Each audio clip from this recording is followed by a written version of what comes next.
Welcome to another episode of the Taming Hindrances podcast. As always, my name's Phil. I'm your host and creator of the podcast, and today's a pretty big topic.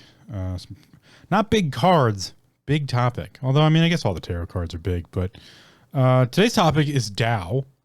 Tao, T-A-O. Big term thrown around in the mystical communities, the metaphysics communities, the philosophy communities. A lot of different communities throw around this word named Tao, and I'm going to take my stab at it. I'm going to do it no justice. I'm not going to get into Taoism because I only understand a decent bit of Taoism. I've studied quite a bit of Taoism, but I'm not a Taoist. As much as, I mean, I guess I could qualify in some regards, I'm not a Taoist. So take everything I say with a grain of salt. I'm just an idiot on the internet. Today's cards. Thank you. Tarot deck, the mystical manga by Ron, A-N-N, R-A-N-N. There we go. Wow. My brain's not working today. This is going to be a long episode. Text by Barbara Moore. You can find that on Amazon. You can head over to taminghindrances.com/the archive. And there's a link to the direct link to Amazon there. Let's get into this. Tao. Big topic. That's why I'm my brain is like trying to catch up to like how I got here.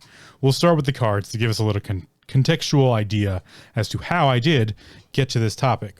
First card out was the Ten of Cups. The Ten of Cups is a representation of like the fairy tale ending. It's the, hey, you know, everything happened and now we get this beautiful fairy tale ending. You know, we get to ride off into the sunset. The card is depicted by a couple with two children staring off into a beautiful sunset. There's a nice brand new house kind of built off into the background. There's a nice landscape. There's some clouds and, you know, all the cups are like a rainbow at the top of the card. It's that fairy tale ending. That's what the Ten of Cups represents.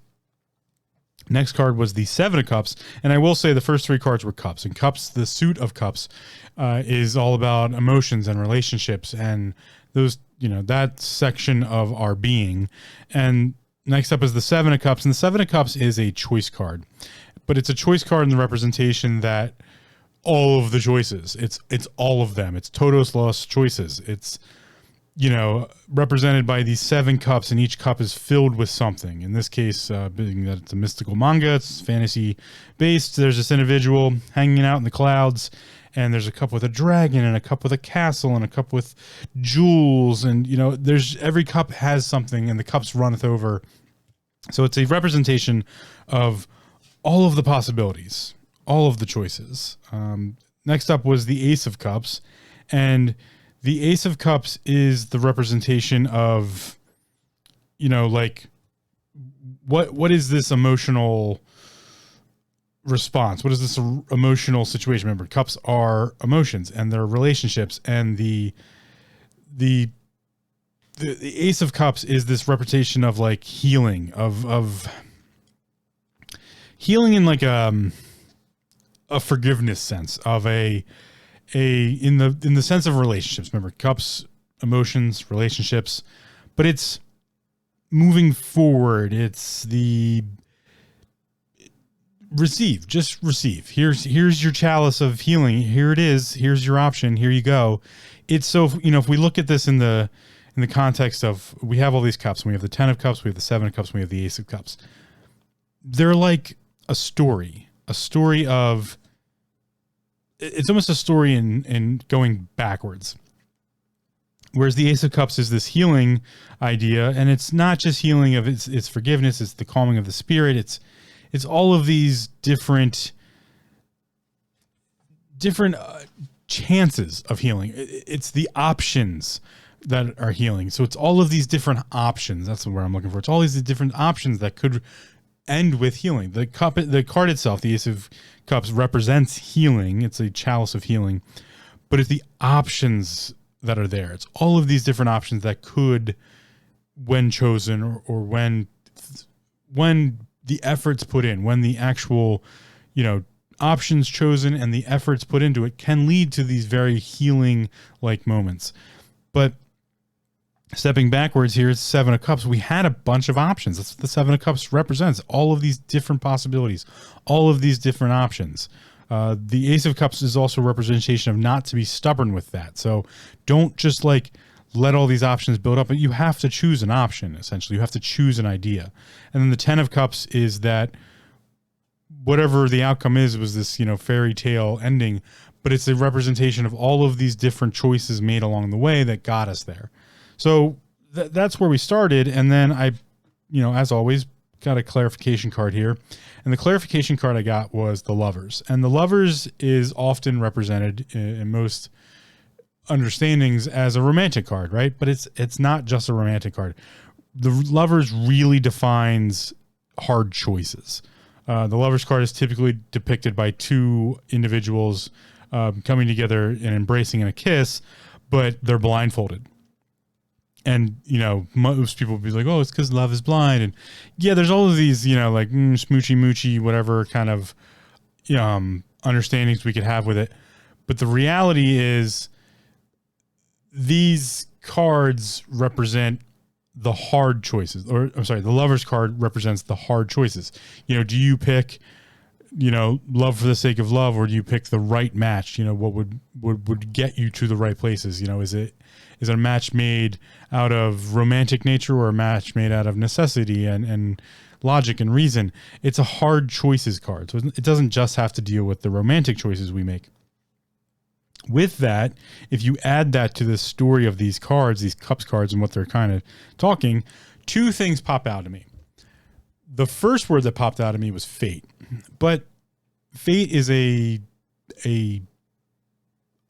don't know, it's a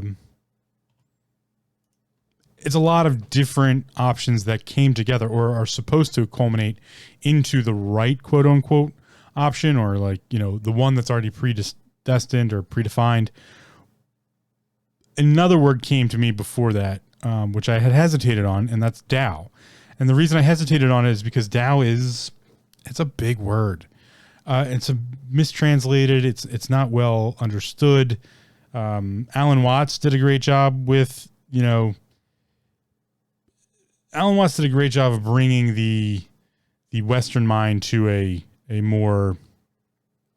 Eastern mind to a Western populace. And part of that he brought this word Tao. And if you've never heard Alan Watts speak, I would highly recommend to go back and listen to one of his recorded speeches. There's plenty on YouTube, but I have the links to the Alan Watts Foundation on the archive you can check out. Let's jump straight into, before I get into my understanding and my philosophical viewpoints and all that stuff, let's jump into how Merriam-Webster's dictionary, which is an odd place to go to even start with this, which I thought was a good place to start, because it is so odd that you would go to Merriam-Webster's dictionary for a translation, because this isn't a translation necessarily. This is the definition they use. Now, I will start with the historical etymology for Tao, T-A-O, is Beijing Chinese is Dao. That's how you would say it, Dao. And it's literally way. The literal translation, if we just got rid of everything and gave the literal translation, it is way. And keeping that in mind, let's go over the Merriam-Webster's dictionary's definitions. It's the first one. The unconditional and unknowable source and guiding principle of all reality as conceived by Taoists. That is the definition of what the Tao is to Taoists. It is the unconditional and unknowable source and guiding principle of all reality as conceived by the Taoists. In some cases, that would be considered their fate.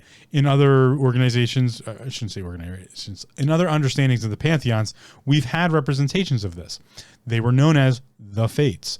That representation of the weavers of the fates, the fates themselves, those were kind of similar in some way. I'm drawing a connection line to what the Tao is to the Taoists.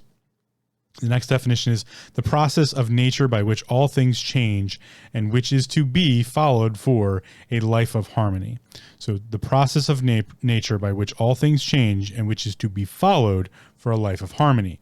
This is a life of finding balance. And I've talked before about the universe finds balance through asymmetry.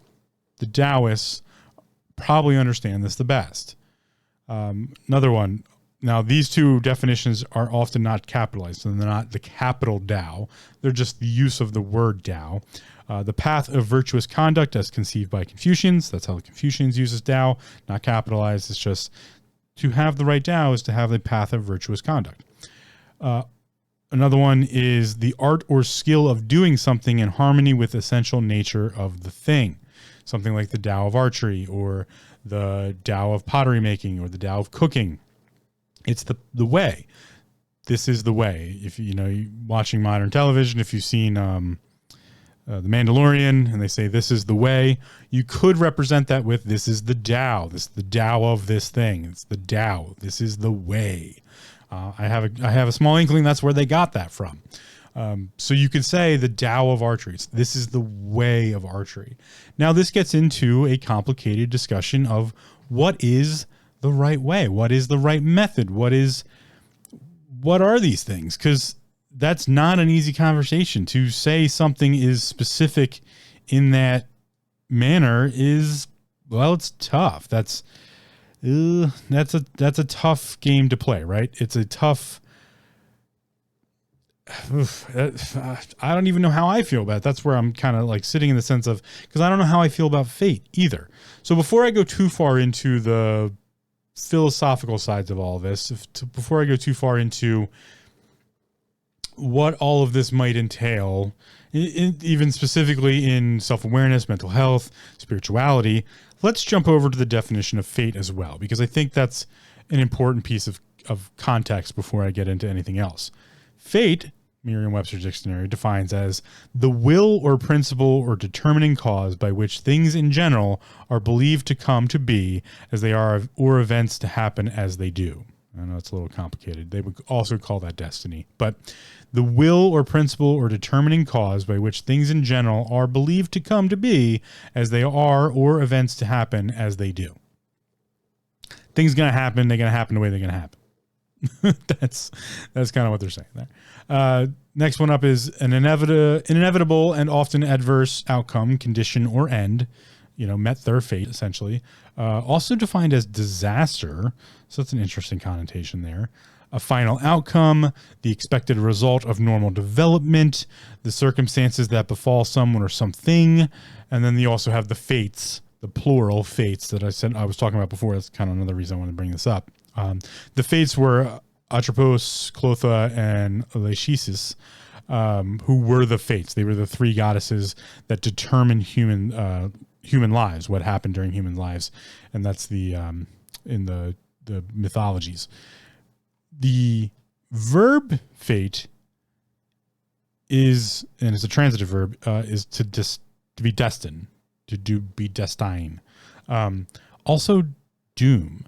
And interestingly enough, I just want to bring this up as a sidebar, because I don't think a lot of people know what the actual definition of doom is. Doom is a judgment or a decision.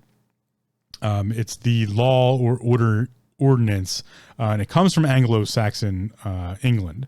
So we take Anglo-Saxon German, we add that to Latin, essentially, and we get this bastardization that we turn into the English language. So Anglo-Saxon, in the Anglo-Saxon English, it would mean a law or ordinance. That was the doom. To be your doom would be to be your law or ordinance, So this was an action that you could take that would become, it was so prominent or so actionable that like it would become a law or an ordinance. That was a doom. It's interesting to think that they were, you would think that word that we've now modified into like, oh no, doom and gloom, the doom of something, comes from the idea of a judgment or decision. It was a lawful action or ordinance. To think that way, you might get an understanding of like how people might have thought about laws and ordinance back there. Like, yeah, maybe they were necessary, but it was the doom, the connotation we've given it today gives us that understanding.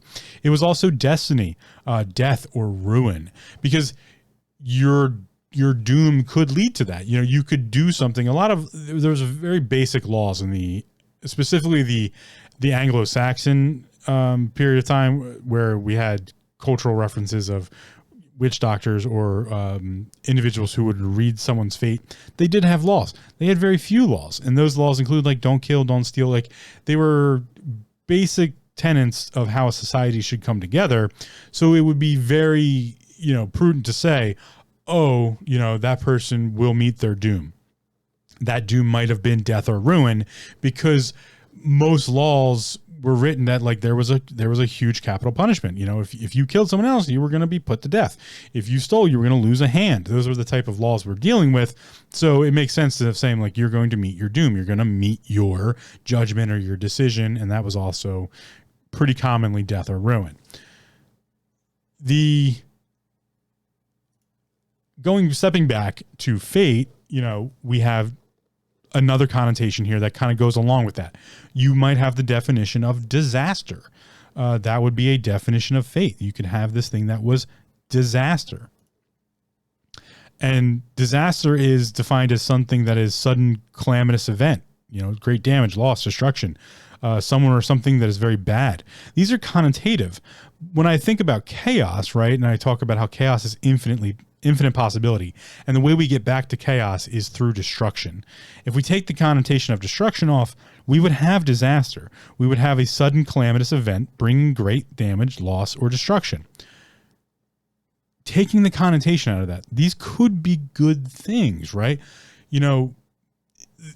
Someone would mention, if we look at ancient Egypt, right, and we look at the Nile and how the Nile would overflow, that is a disastrous event. It is a calamitous event for the Nile to have overflowed.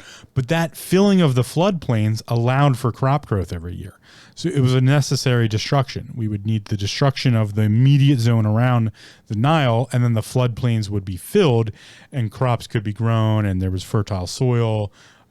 So that's another representation, another example of why I take the connotation of things in those sense.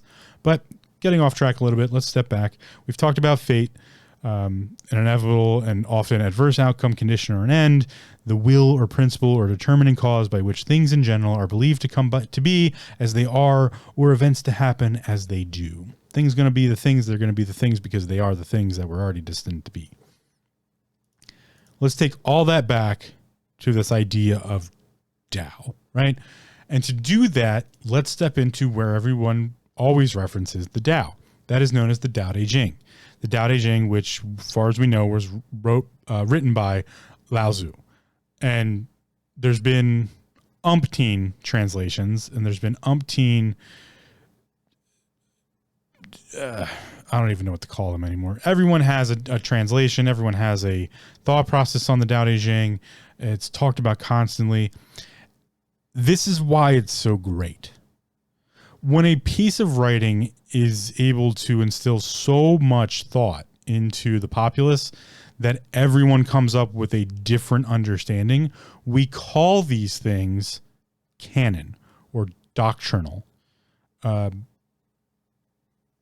They are so great in their wealth of,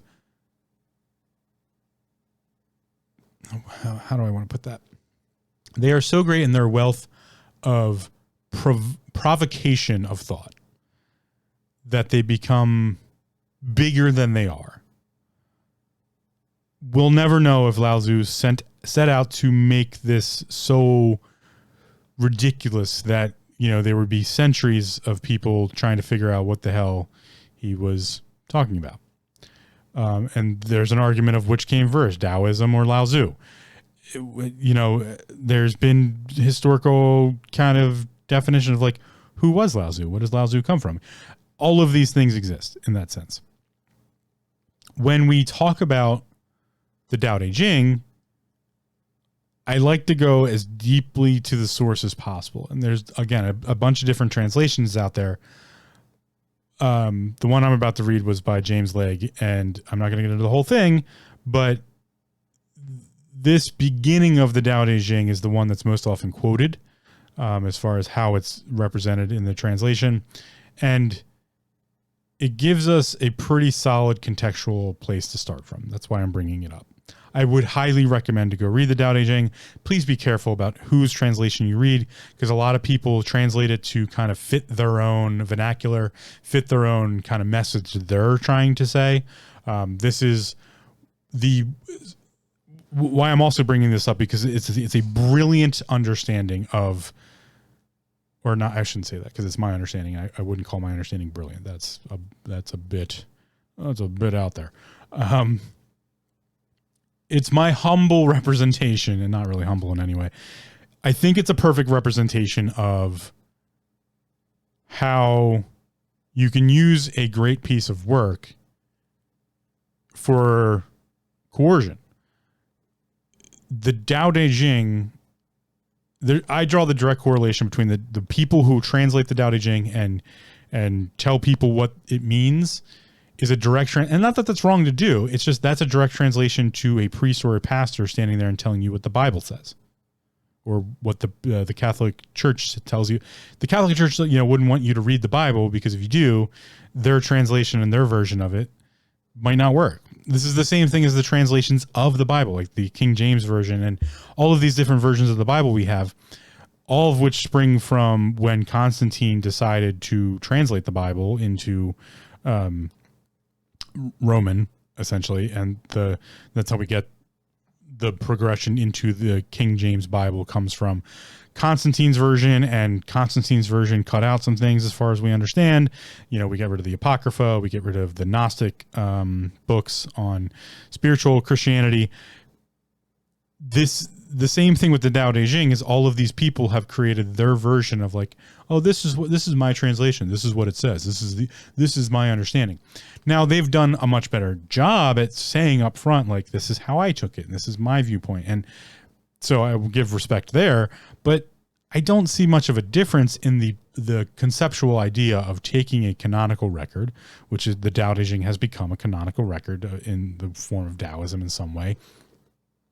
And having, someone write their treatise on it comparative to a pastor, priest, or some person of the clergy giving a representation of what the Bible says. No difference to that to what the rabbi doing the translation, because a lot of people don't speak Hebrew. And so, or even better yet, most people don't speak Yiddish, which there's some translations that are in Yiddish, and I won't get into all that right now.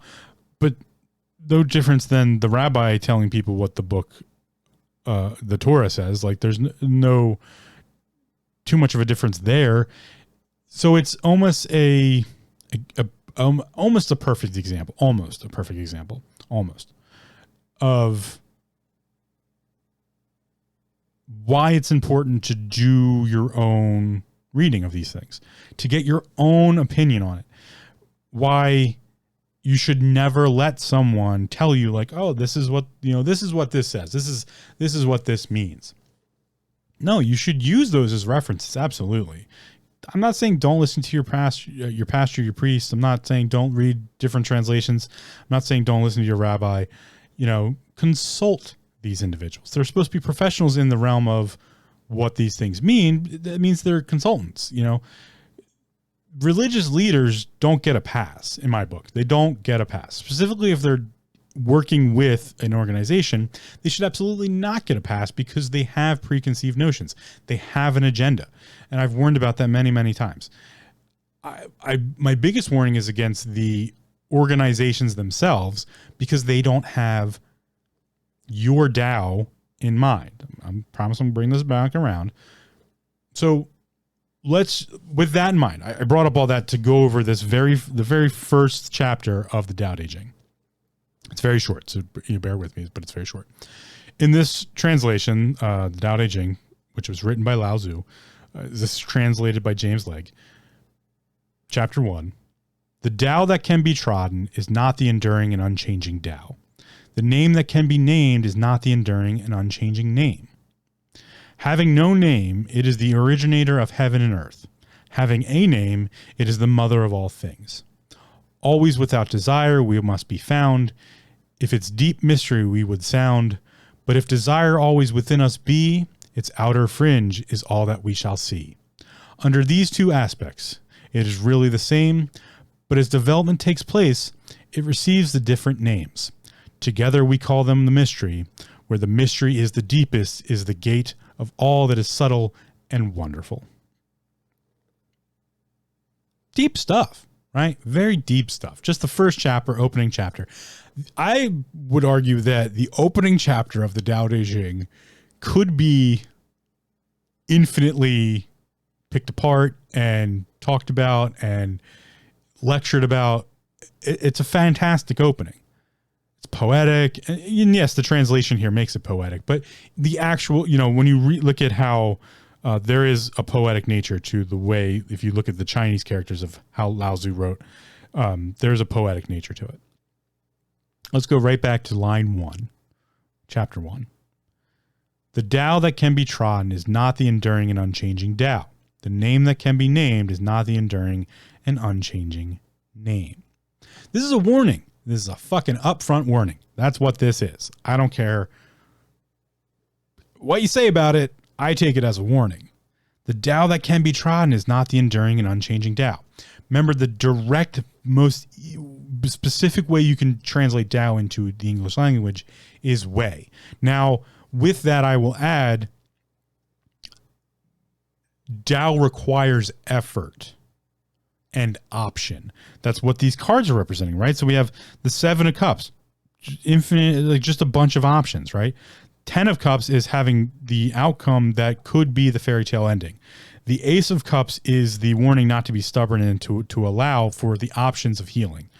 The Lovers is the choice, the hard choices, to have to go and make hard choices. This is a representation of, in order to get to the 10 of Cups, right? You have to have had the options and the choices, which we do. That's called chaos. And the Ace of Cups, which was not to be stubborn, to have allowed for the options to be taken. And the Lovers, which is to have put in the effort of hard choices. So the Tao that can be trodden is not the enduring and unchanging Tao. The way, remember, capital T, capital Tao. The whatever your understanding of spirituality. Let's just make it a baseline of that. Your understanding of your spiritual nature, of spirituality, your answer to your why questions. That is Tao. Straight up Tao. That is what Tao is that. The answers to your why questions, the paths before you that could lead to greatness or ruin. All of the options are on the table. So that being said, the Tao, the highest Tao thing, whatever you want to call it, God, you want to call it Krishna, you want to call it Allah, you want to call it Jehovah, you want to call it I guess it would be Yehovah. My Hebrew will never get better. I apologize. You want to call it chaos. Most would try to call it creation. You want to call it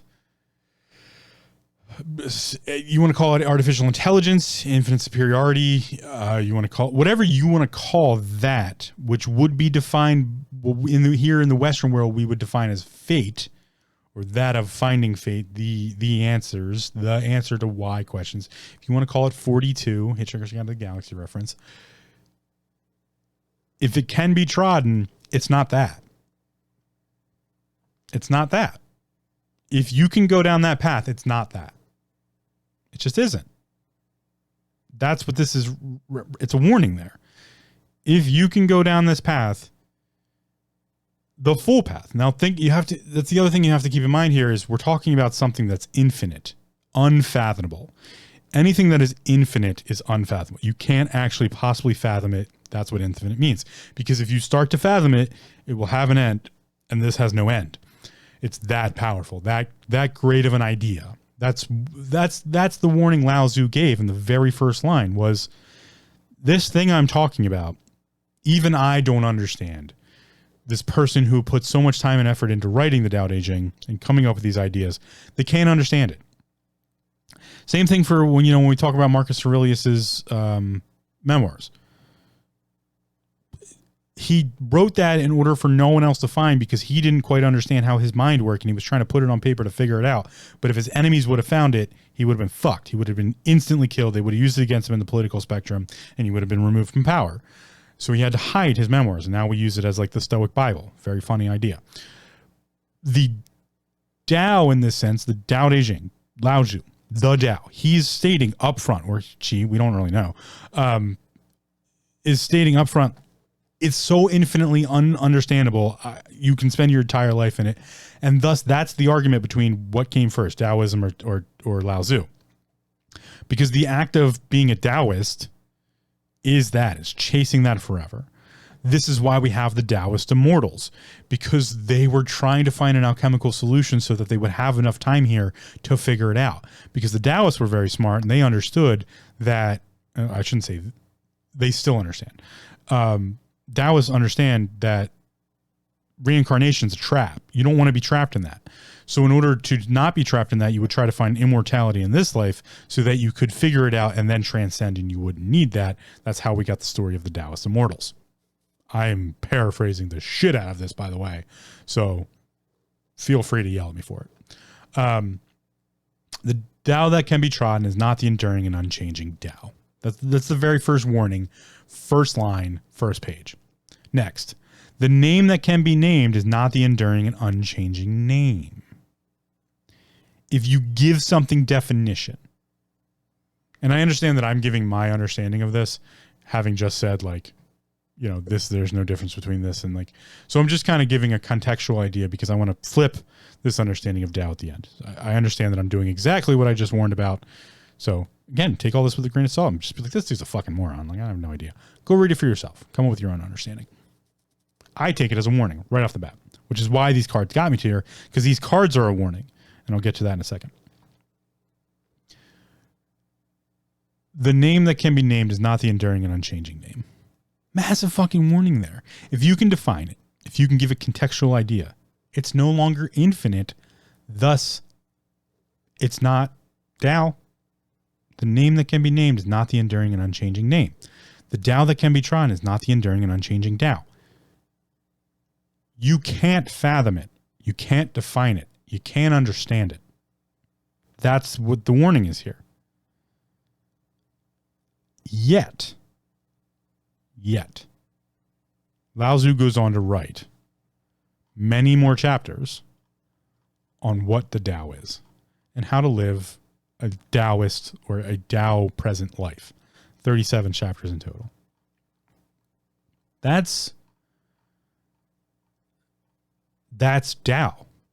The fact that they wrote this is Tao. That was Lao Tzu's Tao. Way, path, Gong Fu. I don't care what words you want to use it in. You know, if we want to take it to the Japanese context, this would be the representation of mastery, which I talked about last episode. Essence, the episode before that. In some cases, the process of spirituality would be the art of something. Thus, it would be the Tao of it, the way of it. When we talk about, you know, when I was talking about the definitions, how you could have the Tao of archery, right? The art or skill of doing something in harmony with the essential nature of a thing or of the thing. That would be its Tao, right? Your Tao is your depression, in my personal opinion. I've tried to represent that in many of the episodes that I talk about, specifically the first set of episodes before I started deeper diving into this understanding of spirituality. And that's where, just as the Tao Te Ching was originally, the first line to me, I take as a warning to not get too caught up in all of this. So too are these cards. The 10 of Cups, that fairy tale ending. We often get overcome with the idea of we're trying to get to that fairy tale ending. We're trying to do the most perfect things. This is, you know, when you take personality types and you get like type A people and type, you know, these are just warnings. The tarot provides warning. Horoscopes provide warnings. It's a way of getting you out of your head to look at different understandings. So yeah, we have this, you know, yeah, we want the fairy tale ending, right? Don't most people really secretly want the fairy tale ending, although they want to like bullshit us about like how bad their lives have been? It's a posturing game. Instagram is full of people posturing. Facebook full. All of social media is full of people posturing. That's not Tao. That's not way. Going back, right? First line. The Tao that can be trodden is not the enduring and unchanging Tao. everyone trying to do the same shit to make themselves look cool, buying Gucci, blah, blah, blah, Prada this, Rolex that, Ferrari, taking pictures in front of jets, you know, being social justice warriors for clout. Everyone doing the same thing in that regard is just a giant ball of bullshit. It's everyone trying to be the same. They all want to be important. For people to be important, there must be a large subset of the population that's not important. That's the balance to that. The more we celebrate something, the more we also decline other things. This is what I was talking about when I was talking about how, I believe it was in the Magic episode 51, the other side of The Secret, that whole book thing of, you know,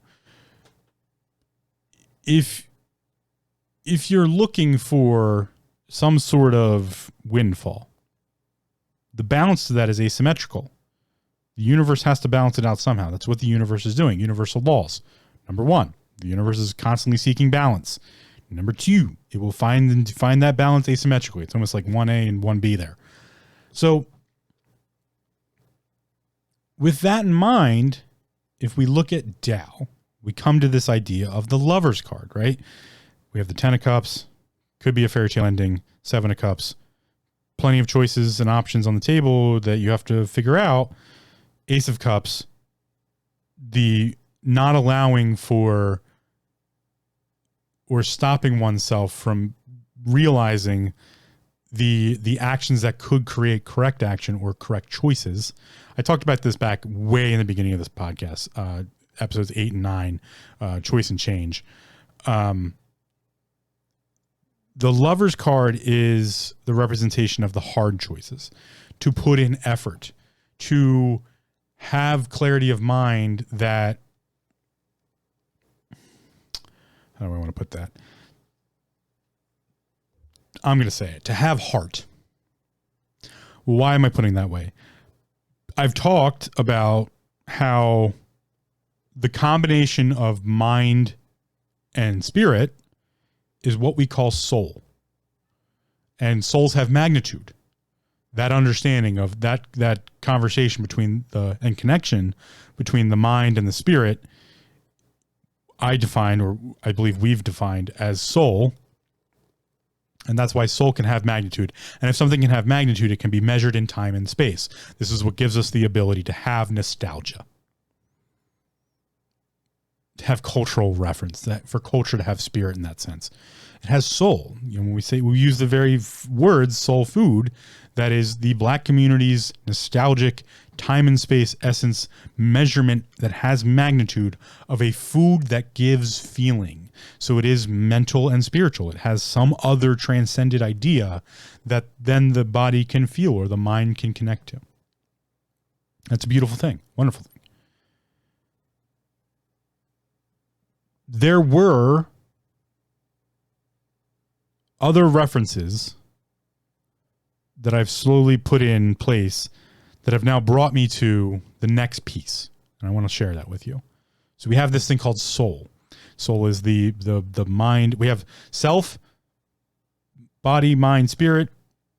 The next piece up the pyramid, we have the connection of mind and spirit that gives us soul, right?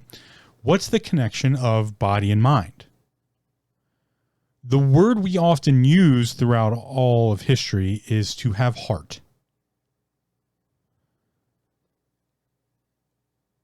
What's that look like?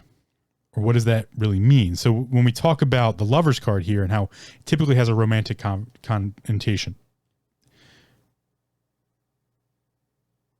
to have heart, or to put your heart into it, or to feel it in your heart, those colloquial sayings that we use quite often are interesting because the word love doesn't really exist in other languages so much.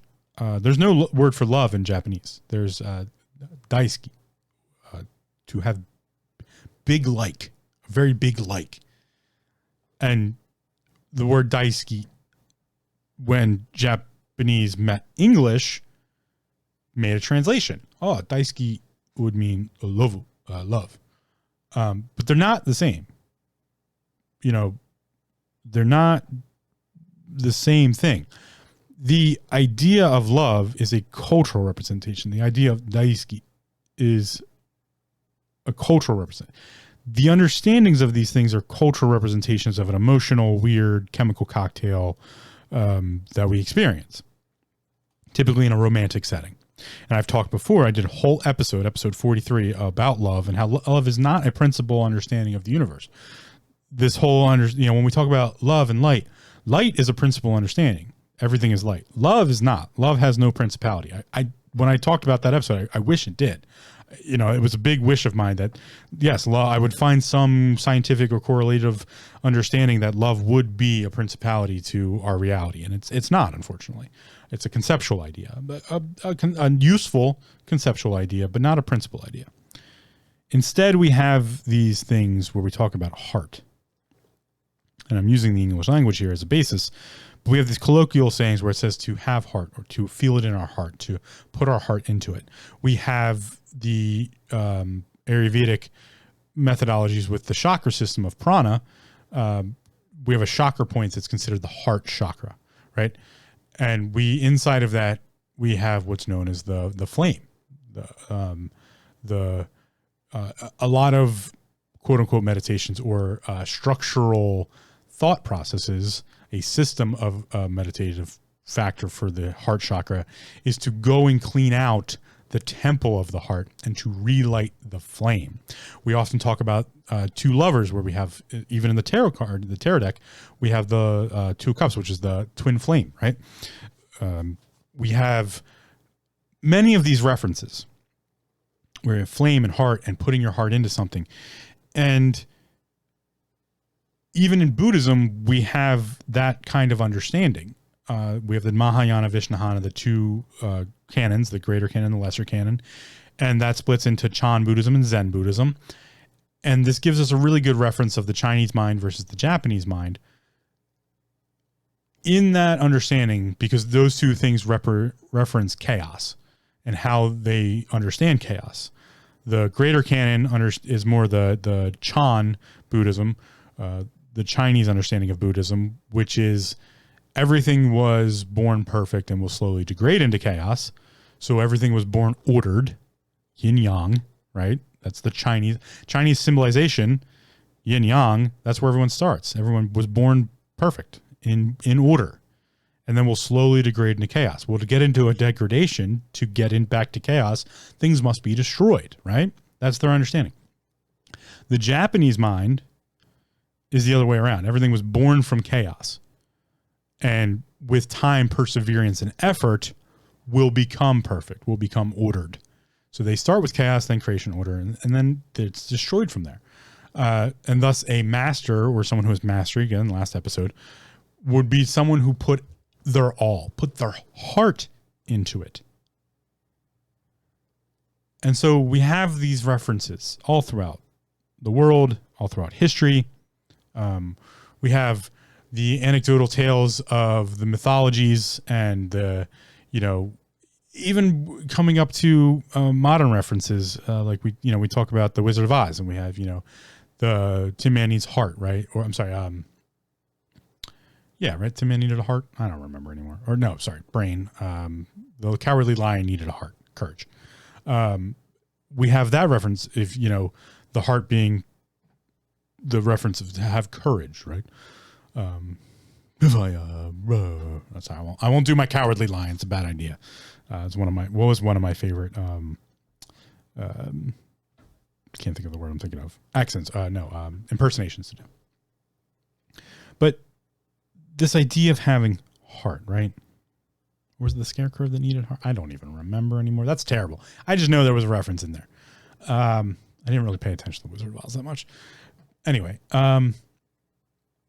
we have all of these different stories, anecdotal, mythological, about having heart. We also have some very obscure but interesting stories where we talk about the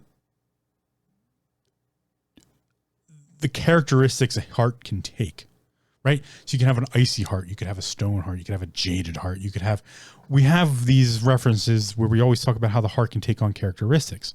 So in that regard, right, keeping that in mind, we look at the mind-body connection. We would reference that as to have heart. The reason for that is because it's the necessity. It's a need.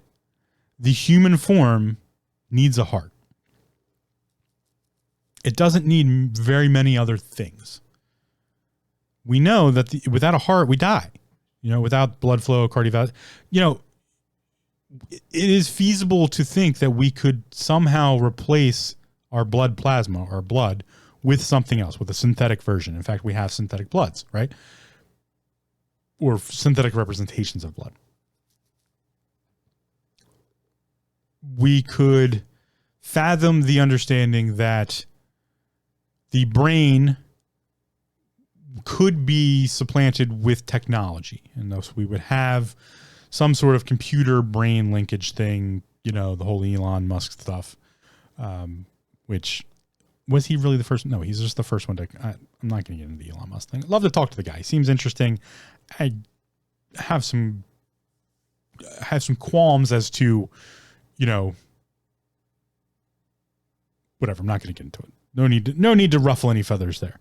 I have qualms as to, again, actually, you know what? I'll say it. Elon Musk is a good example of a translation of the Tao Te Ching. He's a translator. He's translating his understandings of all these things he's putting together to complete his vision, his Tao. He's trying to supplant that into multiple things. Good on the guy. Awesome. If he wants to make humanity better in the same regard, great. The outcome will never be known until it's happened, and then we get to judge it, right? Elon Musk, I believe, to be one of history's great representations of 2020 vision, right? Hindsight is 2020. We won't know. We won't know until it's over. And then the history books get to decide. The historians get to decide. The philosophical leaders of tomorrow get to decide, It can be said now that he's going to be a great power and influencer of modern society. It's clearly that has already occurred and will continue to occur. This understanding of mind and body, of heart, that connection, right? The heart, yeah, we can make an artificial heart, but it's still a heart. We can make an artificial heart and because we have yet to actually, now we've had the whole thing with pig valves being put into people, put a pig heart's valve into a human heart, right? But it's this mythical representation, this anecdotal representation, this symbolic representation of heart, right? It's the thing the human body requires. It's a requirement. It's a necessity. It is in essence, remember the essence episode, a piece of the body. It's an essential piece of the body. Without it, you can't even really define us as humans. Because there's the human heart. And it also correlates to other animals. Other animals have hearts, right? So not bringing up species and all that stuff and getting into like lizards and mammals and blah, blah, blah. Humans require this thing known as heart. And if we look at the chain of the chakras, it's the conversation of the upper chakras to the lower chakras, because we actually have more than just the 7 that we talk about. And because 7's an odd number, we'd have to take one out to make it an even distribution. We have 3 above, 3 below, heart chakra. Oh, wait, sorry.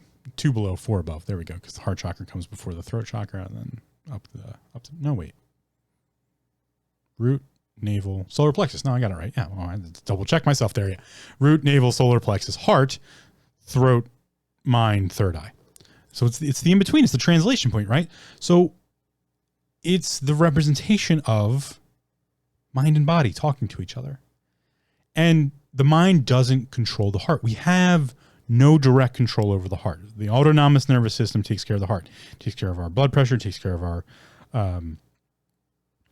our heart rate, diastolic, systolic, which makes up our blood pressure.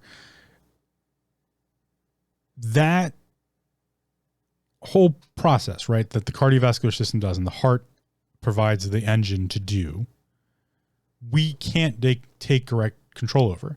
This is why meditation is so important, because we can affect it. It's also why diet and exercise is so important, because we can affect it.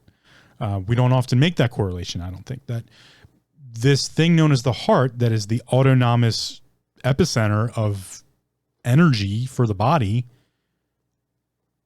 we can't control. We can't, and it's probably a safety net that we aren't able to control that, because we have to correlate some sort of resource management system that there are, part of the brain. The reason the heart has its own has its own EKGs, read the electrical response of the heart, because it needs its own system for that. It has its own memory cells. It has its own system. It's its own thing that if the brain shuts off, the heart just keeps going. And so that resource management process of, we can be comatose, brain shut down. Now, we do know there's some brain function as far as, in a comatose state, but conscious representation, cognitive function, could shut down, and the heart just keeps on going. Just it has its own frequency. It has its own. There's just so many representations that makes it this essence, this necessary piece. And the fact that we can't control it, the mind can't actually control it, is what makes up the conversation, the connection. Because we can feel it, and it tells us things constantly.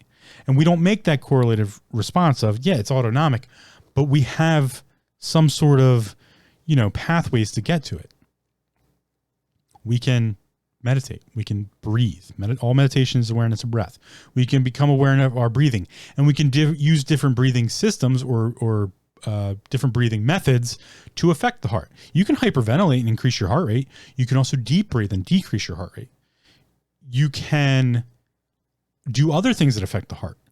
You can eat shitty food and make your heart work harder by getting fat and being unhealthy. You can absolutely do that. You can increase your plaque in your arteries, by eating unsaturated fats and just getting super unhealthy, and, just eating just grease and seed oils all the time. I'm not going to get into a whole nutrition thing there, although I probably could. I do have my affiliate, Pure Bulk, which is an affiliate of mine. I'm an affiliate of theirs. And I probably should say at this point that Pure Bulk does not share the same viewpoints that I do.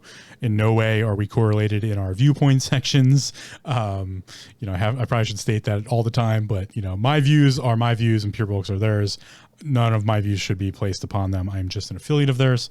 I just, send people their way. That's the connection we have.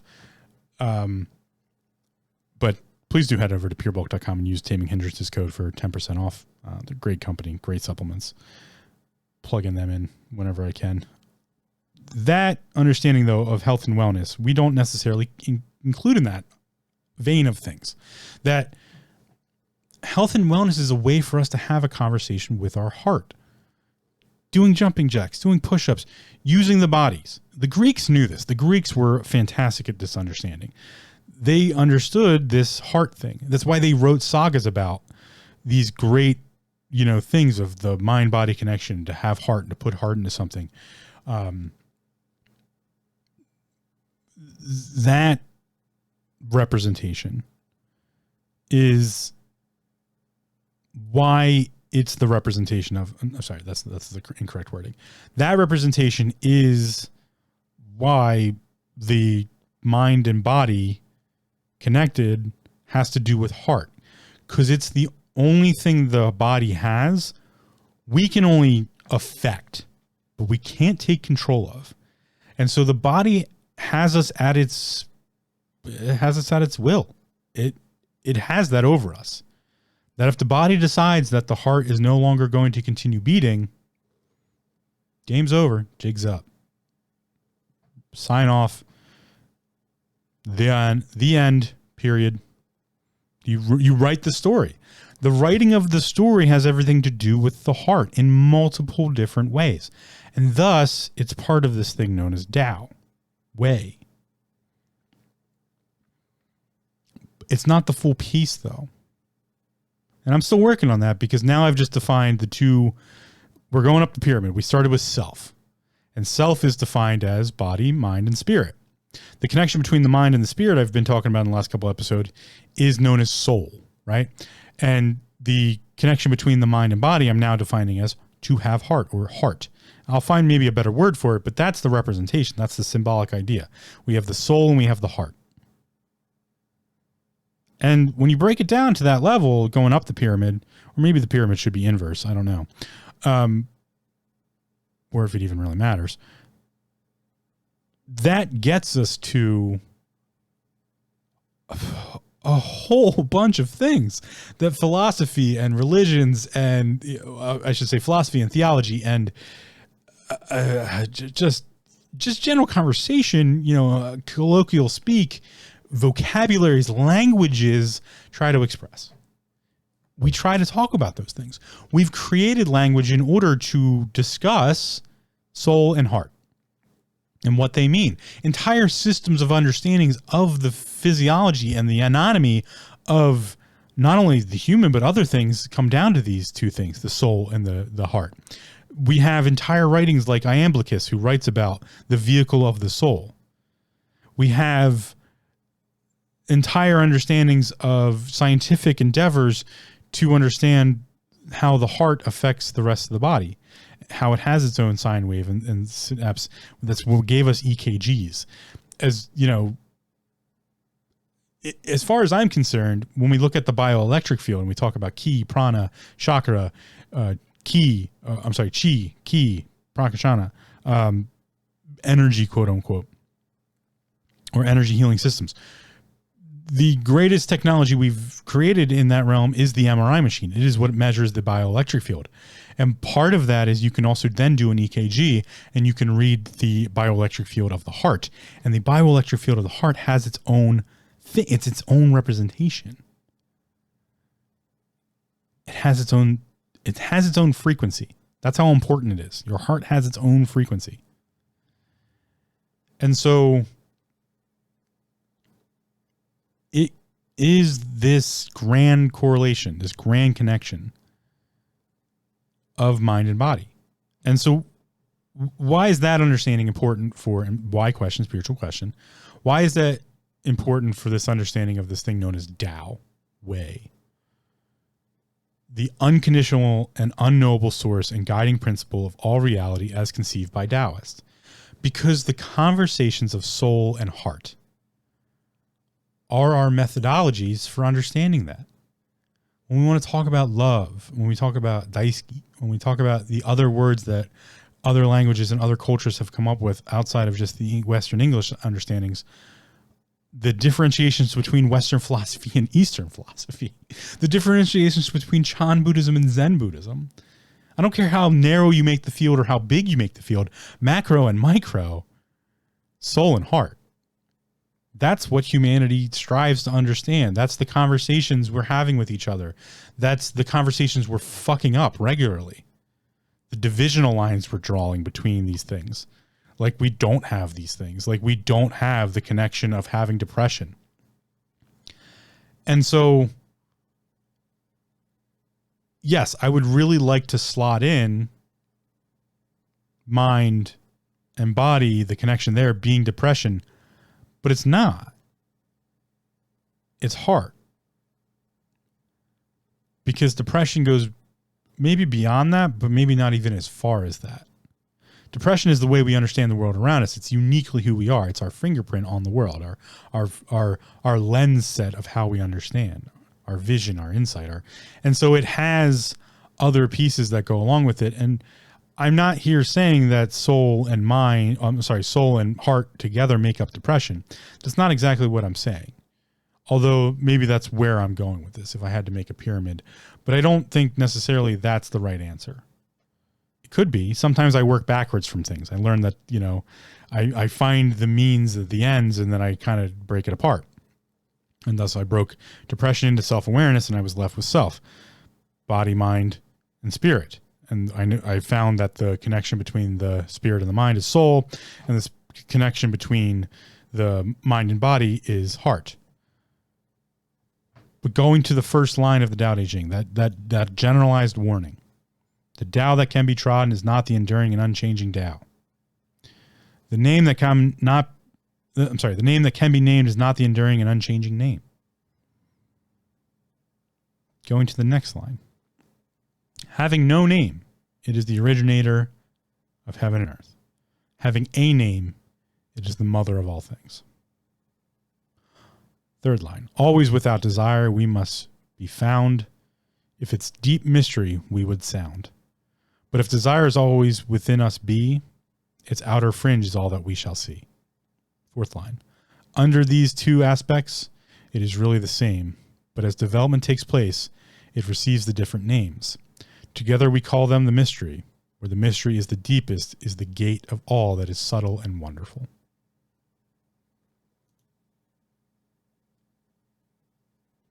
The idea of the soul, ever present. The Egyptians spent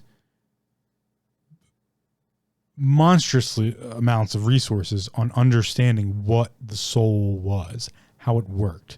Their entire pantheon was based on where souls came from and where they went to.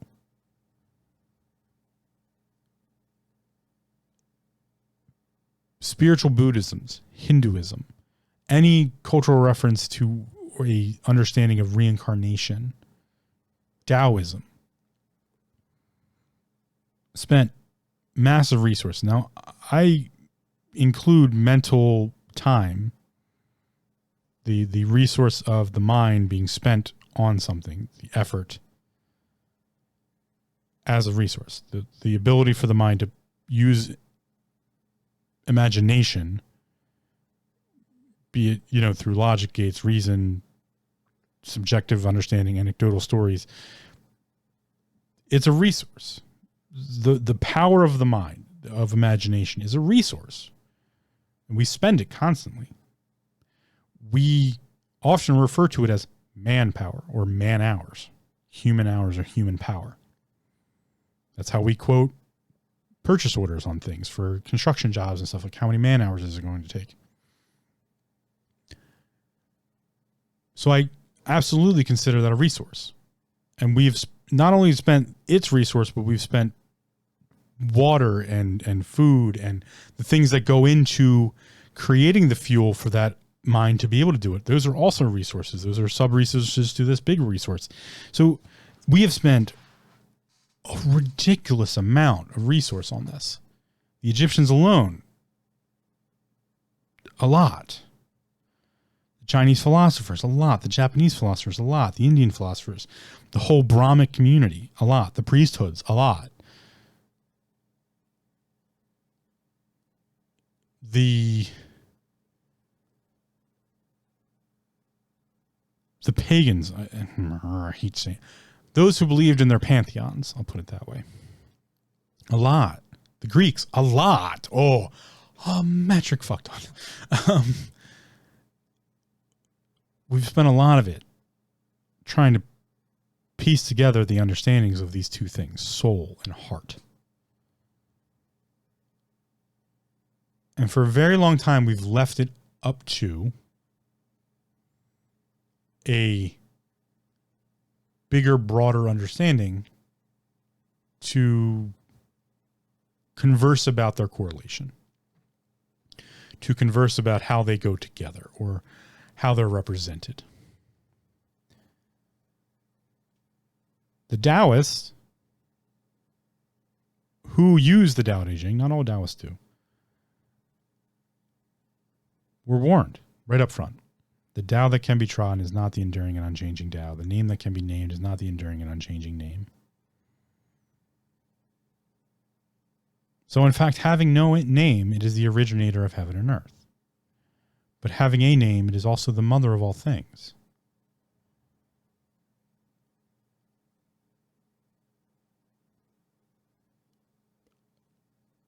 I deign to say that is a conversation of soul and heart. Everyone has to define what spirit means to them, their answer to their why questions. You have to define, as a human, what's going to shape your moral compass, what's going to be your, going to the cards here, what's going to be your Ace of Cups to your Seven of Cups so that you can reach your Ten of Cups. We'll go through those individually here.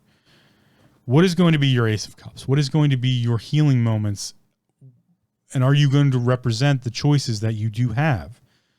Are you going to be stubborn and just kind of shut down and not make any choices for yourself? Are you going to allow others to make choices for you? Because you're going to miss out on all the healing that can happen there.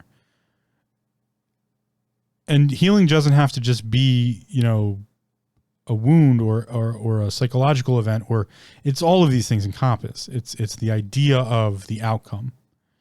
And you have to define where your measurement for all of these things are going to be.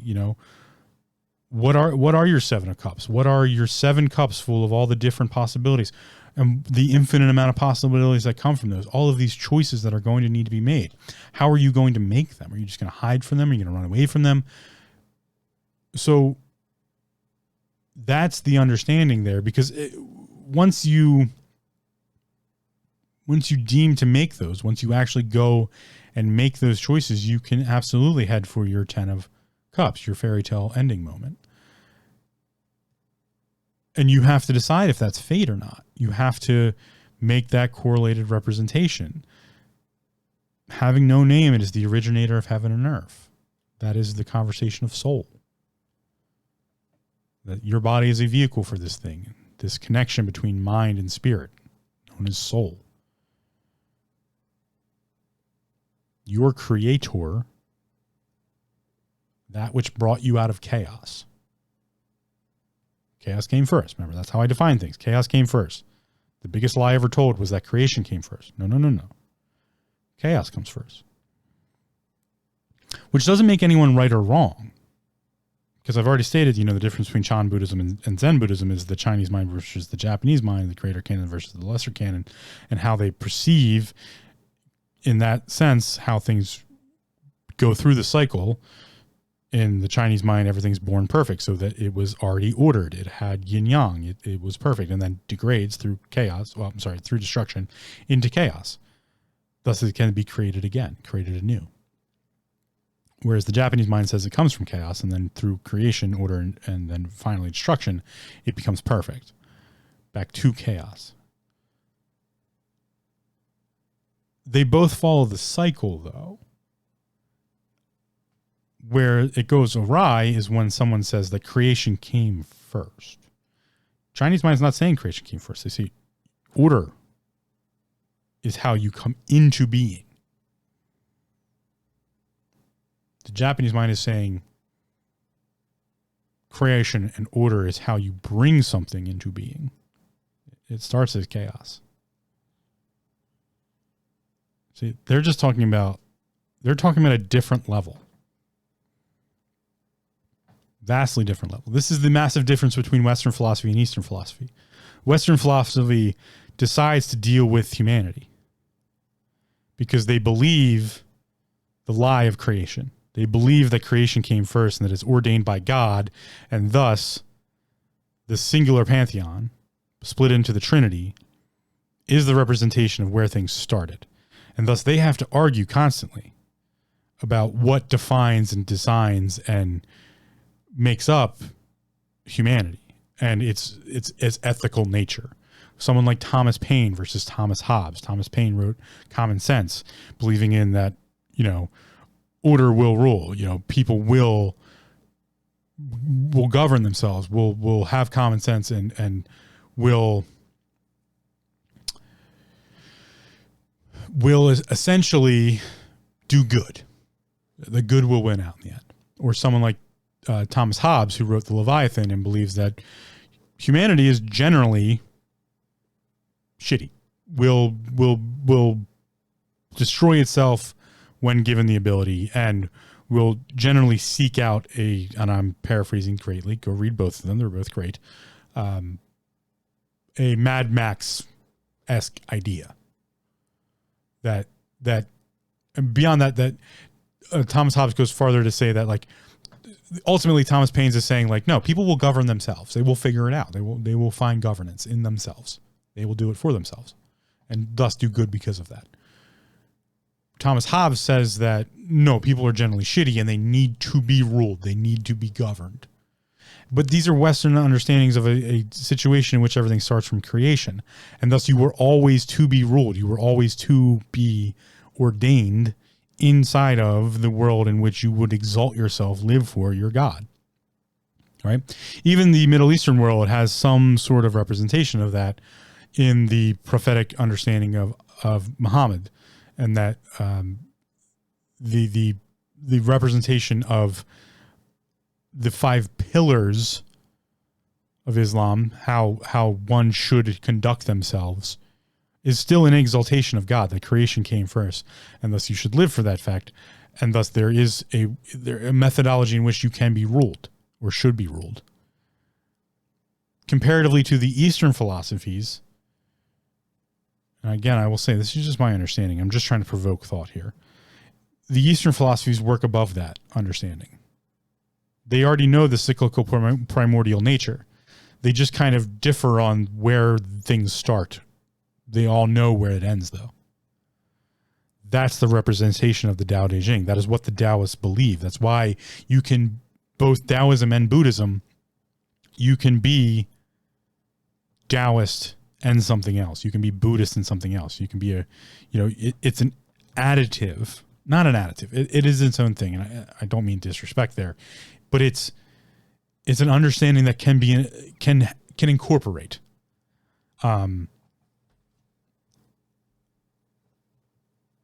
It's a way of,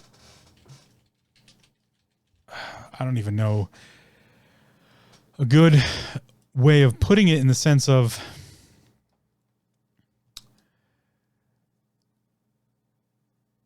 I suppose I'll use, and again, I'm not meaning any disrespect here. I don't mean it to be,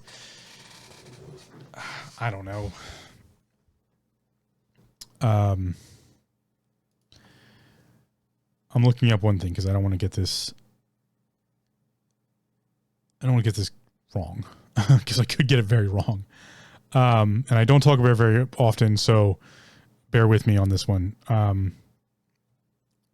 My understanding, because of and how I've learned about the cultures, Chinese, Japanese, not that that's the purest representation of the Eastern philosophies and the culture. These are just some of the biggest, and thus, I reference them more easily, and they're also so ridiculously in depth, given their culture and history. The one I don't reference very often, because it's the one that I'm having more experience with now, but I didn't have as much experience with to begin with, is the Korean culture. And so we have something like Korean shamanism, which I believe is known as Sindo. I'm probably pronouncing that wrong. I almost know definitely that I'm pronouncing that wrong. Is a understanding of the gods, and there's this ancestry, and that, again, everything has a natural spirit, which I believe the term is Muism. What I'm getting at here, to kind of sum things up, when I look at the Chinese mind, the Japanese mind, we also need to bring in, at this point, the Korean mind. And I like to say that Koreans are the great incorporators. And if you would ask, I believe, if you would poll the Korean population, specifically of South Korea, what their religious understanding is. Nowadays, you would get a lot more Christians. Definitely. The Korean populace has come around to Christianity quite a bit. You would get many agnostics, I would say the majority of which are, because they don't think of their understandings as a religion. They're the great incorporators. And that's what I mean about how Taoism and Buddhism and I believe even Confucianism,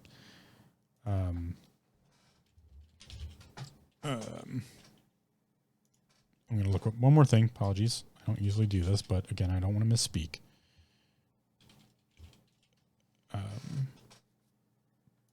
Here we go.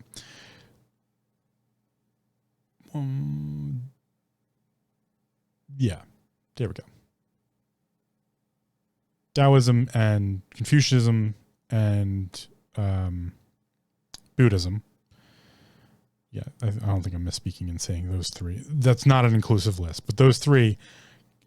You know what? I'll leave Confucianism because I don't want to get into that whole.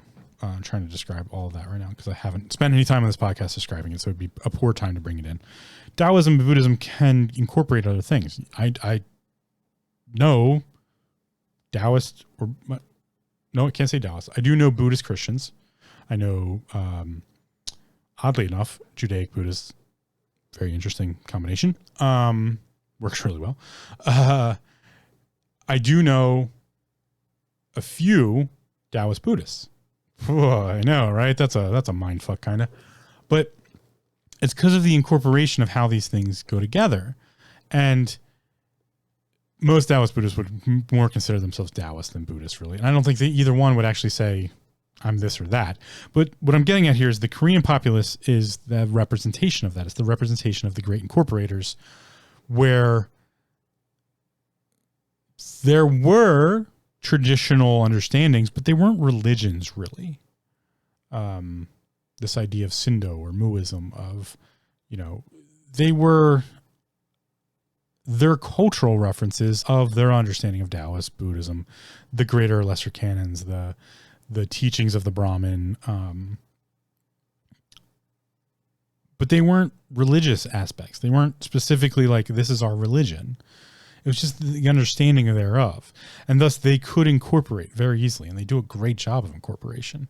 I don't say this lightly because I know it's a big statement to make. In the cultural reference of the three, we'll just use the three as an example.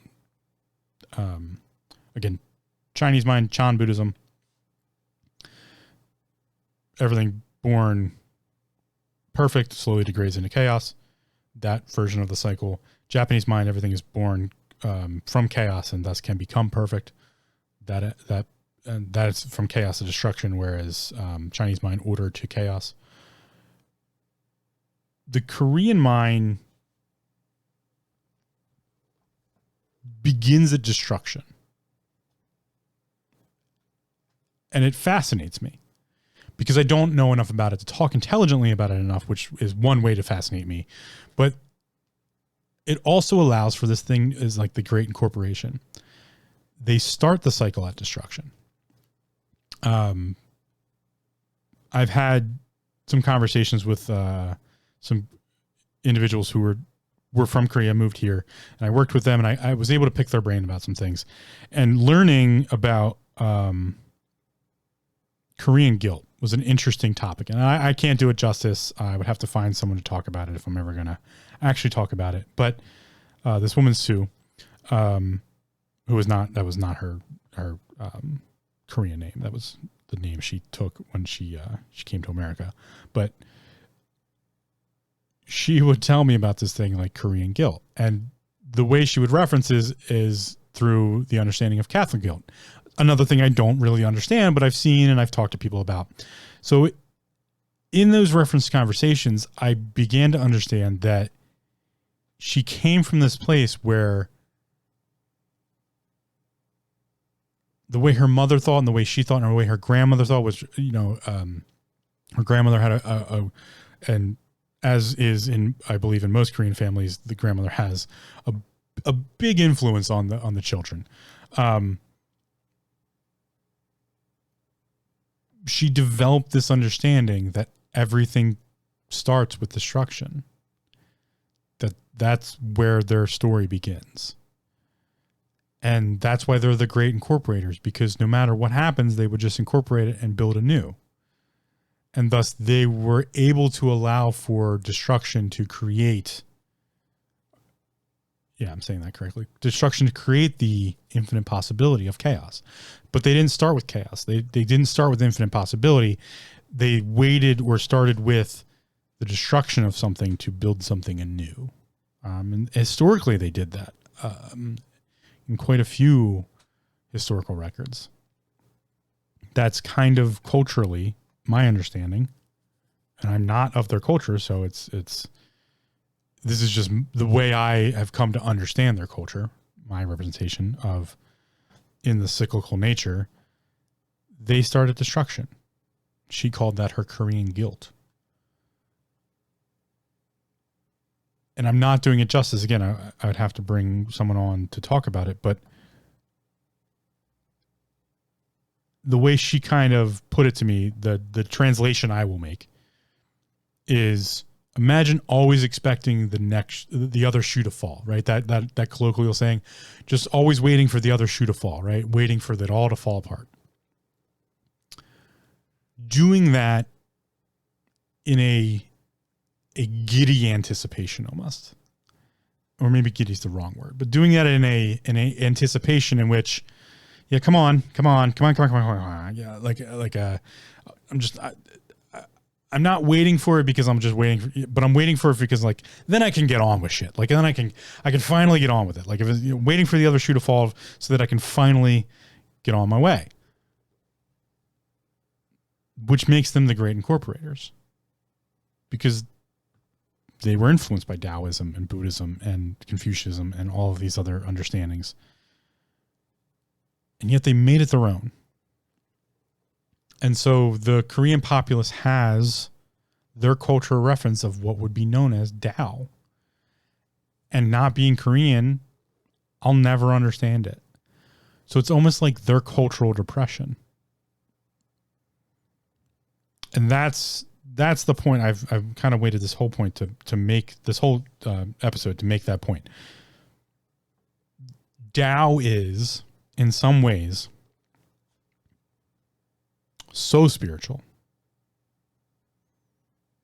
so unfathomable, so infinite that it becomes the depression of the culture. Because, I've said before, cultures are a spiritual thing. So the Korean populace has their Tao. It's like an overarching reference of their culture. It's their way. And just like that has a thing, there's the Japanese way, the Japanese Tao, the Chinese Tao, the Indian Tao, the Iraqi Tao, the French Tao. We all know what the French Tao is. It's a very important Tao. The French Tao is you can't fucking rule the French. Don't try. Many tried. The Medici, ask the Medici how it went when they tried to rule the French. They all got their heads taken off. That's the French Tao. Don't try to rule the French. That's part of their Tao, I should say. You have the American Tao. We talk about the Americans all the time. Like the Americans, yeah, that's the American way, man. It's Tao. But unless you're in it, you don't understand it. And thus it's their depression. So now we go up to a higher level. This is where the Western philosophies are always trying to work individually. The Eastern philosophies are trying to work macrocosmically. The middle ground's the mind, right? So we got the body and we got spirit. Eastern philosophy is trying to figure out spirit all day long. Western philosophy is just trying to figure out why the body's doing shit. But they're both using the mind to get there. So my reference would say Western philosophy is trying to figure out the heart. Eastern philosophy is trying to figure out the soul. I'm trying to find a philosophy that figures them both out. And my reference point has been depression. The unique way in which we see the world. That's so unique we can't understand it.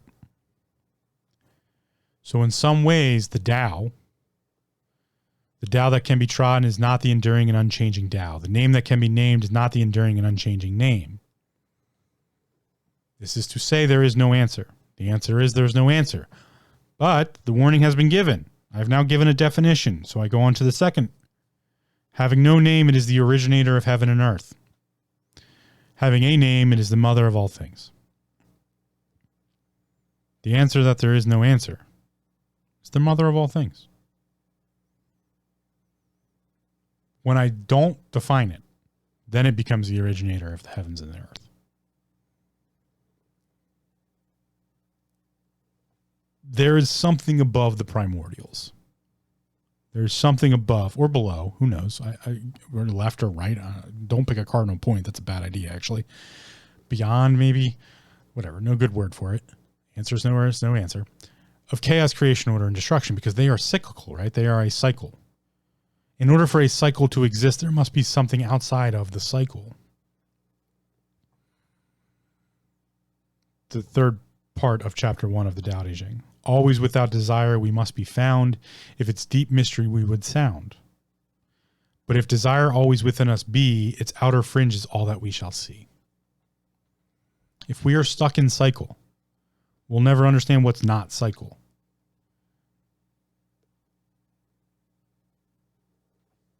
It's not possible. But we know it exists because macrocosm, microcosm, we know there's balance. We know there's asymmetrical balance. We know there's the coin, there's the measurement. And thus there must be two sides. So if we have cycle, there must be no cycle. Or the counter to cycle. If we have space, we must have counter space. Dielectric and magnetism. Gives us electricity. Gives us a field. Pressure motivation. Pressure motivation, I should say, is the balance of pressures. Easy way to think about it. Not an easy topic, not an easy concept or principle, but an easy way to think of it as the balance of pressures and how that reacts three-dimensionally in a field space. Last line of the chapter 1. We're just on chapter 1. We're not going to go any farther, but we're just on chapter 1 here. Under these two aspects, soul and heart, it is really the same.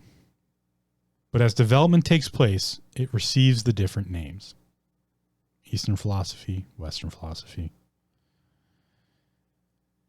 Skin color, financial situation, political party. You name it, we've come up with a divisional line. We're good at it. Together we call them mystery. Where the mystery is the deepest is the gate of all that is subtle and wonderful. If humanity can come together to create an understanding, a philosophical understanding, one that can be discussed, debated openly in a forum, not a half forum, not a half circle, a full forum, that which is represented by a dais in the center, of which someone can talk about, and that dais would be circular, so that one can move around and address the audience of the forum being that of a circle of raised ledges in which people can sit and converse, and the forum being the understanding that anyone may speak. And anyone may be challenged upon speaking. That is the truest nature of a forum. Something that has been lost to antiquity, lost to history. Then we may have the discussions about the great mysteries, because all mystery schools are trying to understand only one piece of this coin, only one side of soul or heart.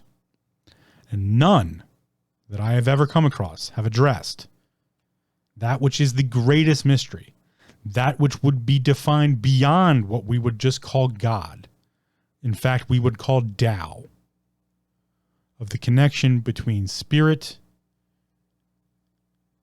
mind, and body, which is greater defined as the connection between soul, that of which is the connection between spirit and mind, and heart, that of which is the connection between body and mind. And so if we could talk about this openly and have some sort of conversation about what this could be, what this connection between heart and soul is, we could truly define what humanity is. And by that, we would then destroy humanity. We would have to become something else. And that's why it's the greatest mystery.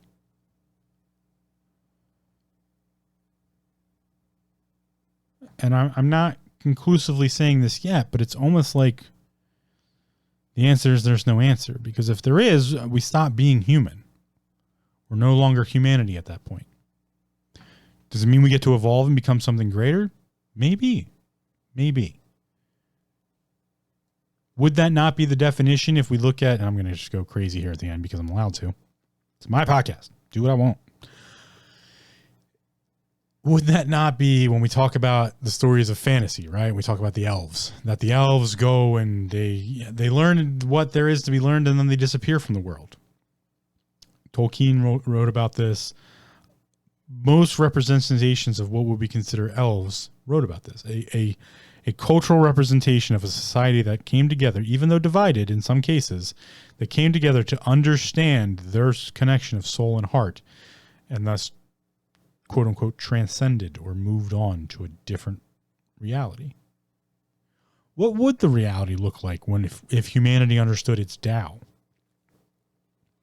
That if the world came together to understand that the cultural reference of a society, or the multitude of societies that we live in today, the cultural pieces, are uniquely their own and thus can never be understood. Not that we shouldn't try, just like I talk about with the microcosm of the individual.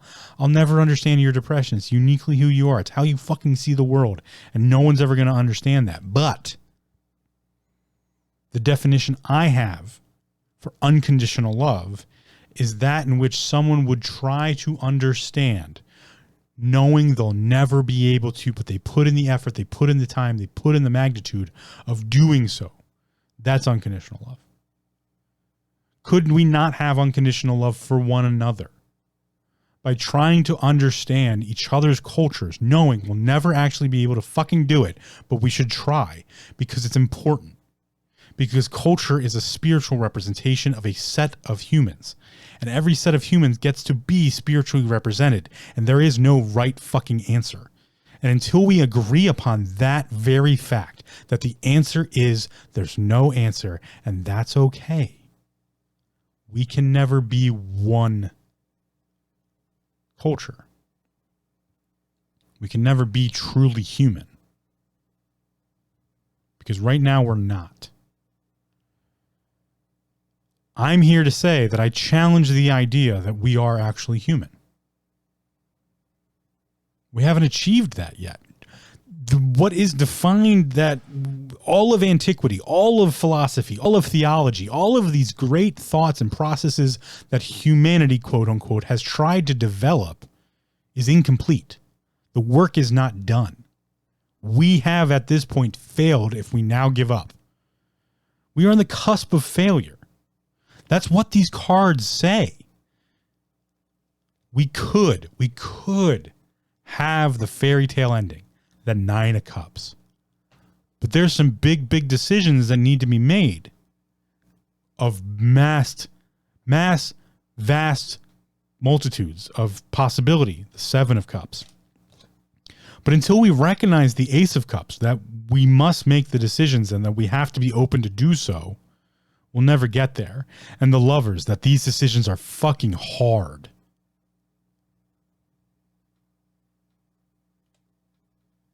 But the overarching set of all of these cards together,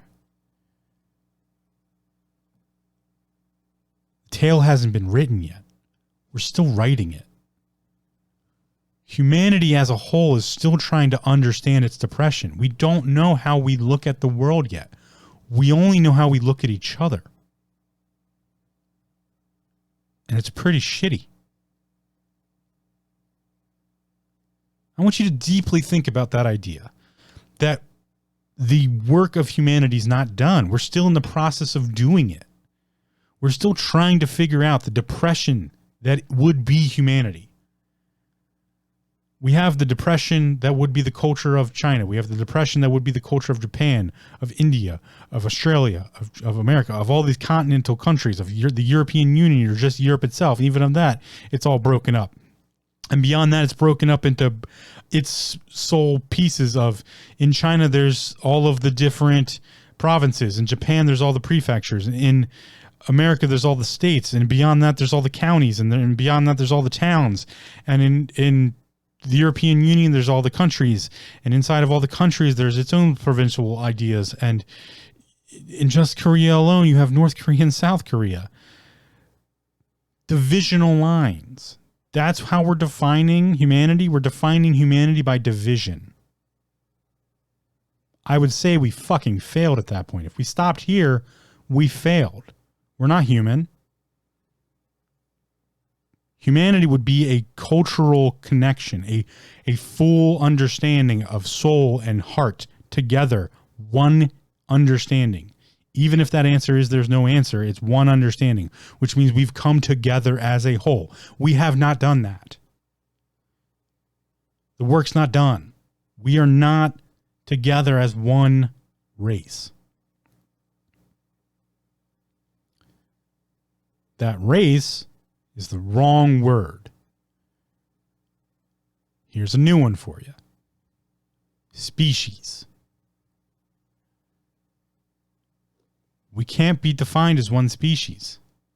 Sir, scientifically, yeah. Okay, anatomy, physiology, you're a species. Taxonomy, you're a species. But it doesn't answer philosophy, it doesn't answer theology, it doesn't answer all of the other pieces that we use to say that we're somehow more educated and that we're somehow smarter, or what makes us human, makes us an intelligent race. We are defining that ourselves, and I would say that we're not very intelligent. We're very imaginative, but that doesn't make us intelligent. The work's not done. We haven't figured it out yet. And in fact, right now, we're going the opposite direction. We're going towards a divisional line where we give up, that the experiment has then failed. The hypothesis of humanity is proven wrong, and we have to divide into different things.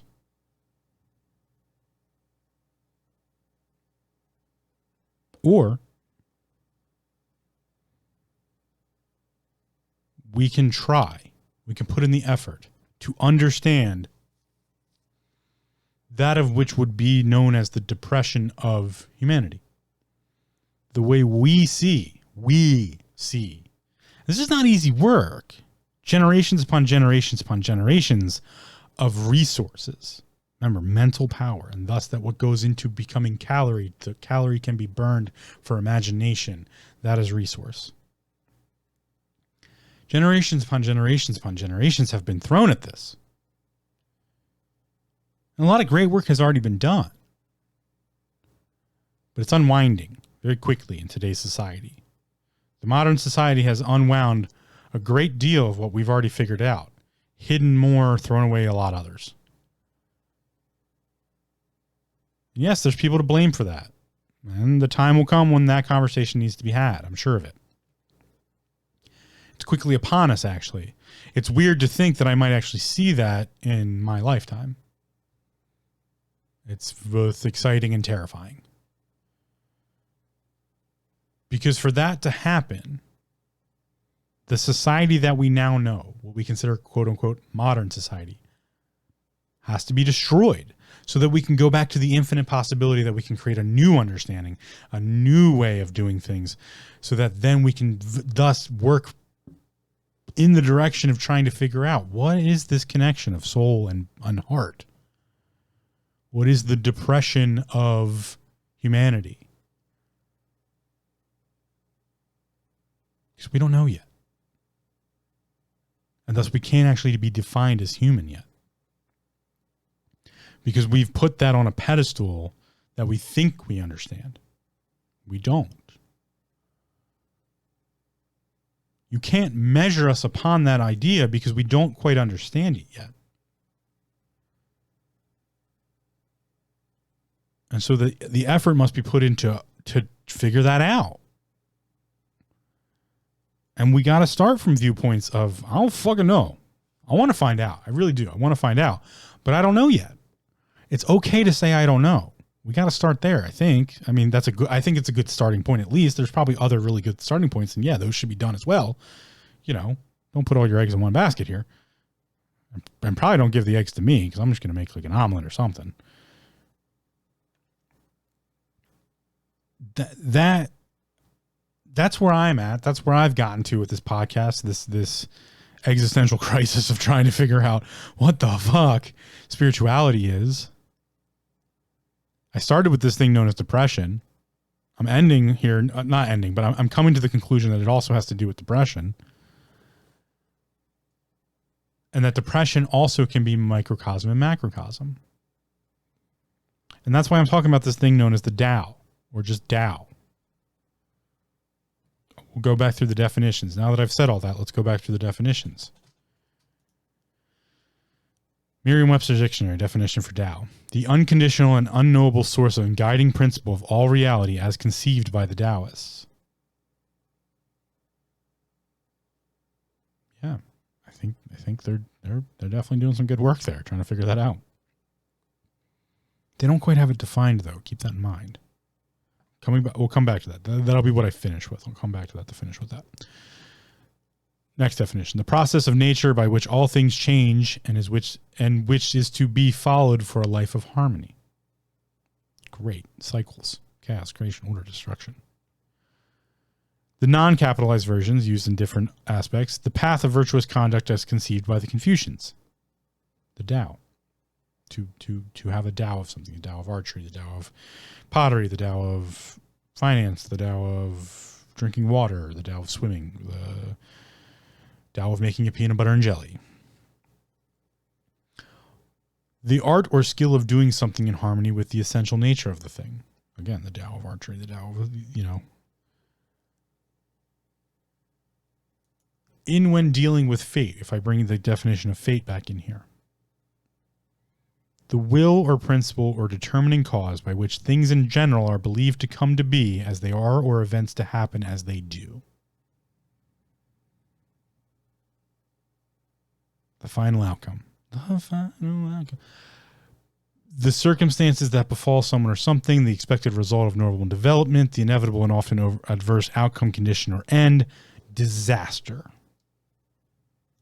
Keeping those in mind. That's the understanding of fate, right?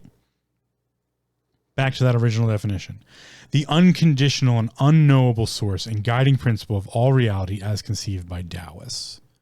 But they don't know what it is, and they're okay with that because that's what they're trying to figure out. Because we go to the first line of the Tao Te Ching: the Tao that can be trodden is not the enduring and unchanging Tao. The name that can be named is not the enduring and unchanging name. It's a warning. It's an admittance that you got to try to figure it out because you don't know yet. They don't know yet. We don't know yet. And so this whole thing of defining humanity, and I've been trying to do that on the understanding of this, to understand depression, right? That depression is uniquely how you see the world. Your depression is yours. It's uniquely here. I can't understand it. If I'm going to have unconditional love for someone, it's the act of trying to understand, knowing that I'm never going to fucking do so. And if we use that definition when we talk about love, to have love for one another, specifically when we use statements like love and light, where light is the understanding of what we just talked about. Light is the factor of a wavelength, and thus everything around us is light. The material world we live in is a factor of light. You live in a reality in which light can be hard, it can be soft, it can be unseen, it can be seen, it can be everything. And that a field is pressure motivation, balance of pressure, we'll just call it that. And we live in a situation in which the dielectric plane and the plane of magnetism cross over one each other as counter space and space, which is what allows us to have light, which we commonly use, something called electricity. It's just one version of that. Then in that regard,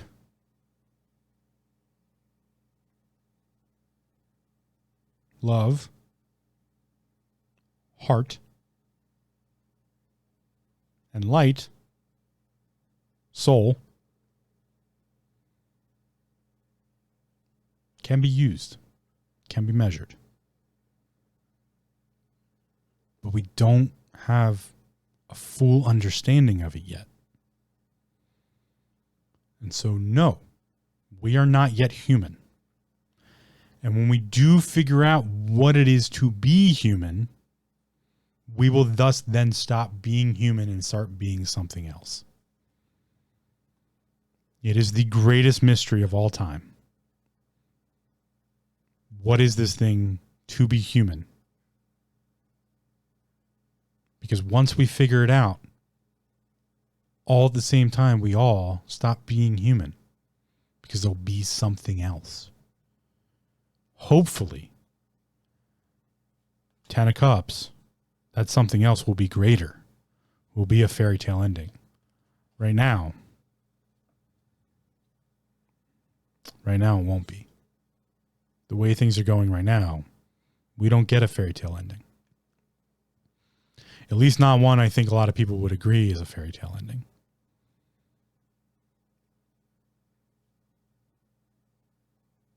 It would be something else. But comedy and tragedy. I'm sorry, comedy and drama. Someone's tragedy is comedy to someone, and someone's tragedy is drama to someone else.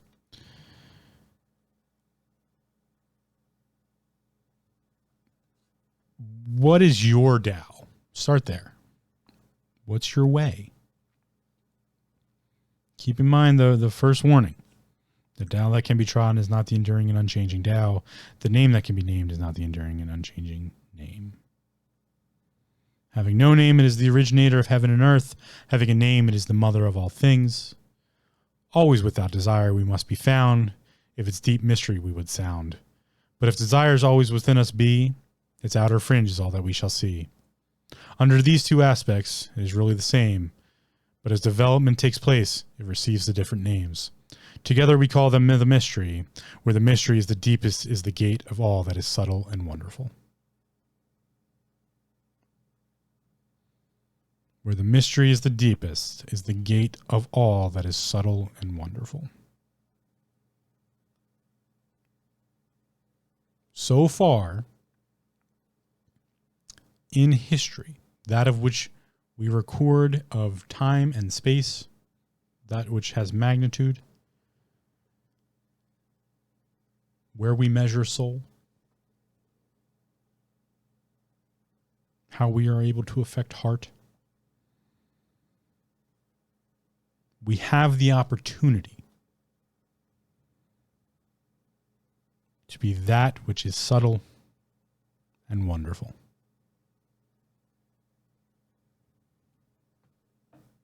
We have that opportunity. We are the current iteration of that which is trying to be human. We are trying to figure it out. We're it. All 8 billion of us, or whatever the number is now. We're it. We might even be the last. Who knows? We don't even know what came before us. How I read everything in my understanding, we're like the 5th iteration of this try. We're the 5th version of trying to figure out what this thing known as humanity is, what this thing known as to be human is. So far, we have yet to figure it out. We have the opportunity to be that of which is subtle and wonderful. We're not there yet. Once we get there, whatever the outcome is, we'll stop being human. And maybe we get it wrong. And there needs to be another iteration. We try all over again. That's called reincarnation. And at this point, I think in this episode, I've defined enough things. And I've come to enough, not conclusions, understandings. And so at this point, I think I have to thank the tarot deck for leading me in this direction. I have to thank all of the people who came before me to try and understand these things. And I have to thank you, the listener, for so far coming along on the ride. And hopefully I'll be able to figure out more. Who knows? Hopefully you'll be able to figure out more. Who knows? It feels like I'm onto something. I don't know. I try to be humble about all this shit. I'm not really sure. I don't even know what my Tao is in some ways. I suppose my Tao in some ways is to try to find the missing conversation.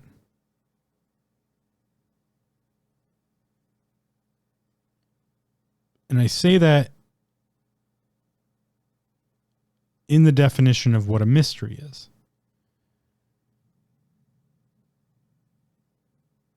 The last line, I'll go over it one more time. Together we call them the mystery. These are the two aspects, right? The originator of heaven and earth, the mother of all things. Heart and soul. Or in that regard, it would be soul and heart.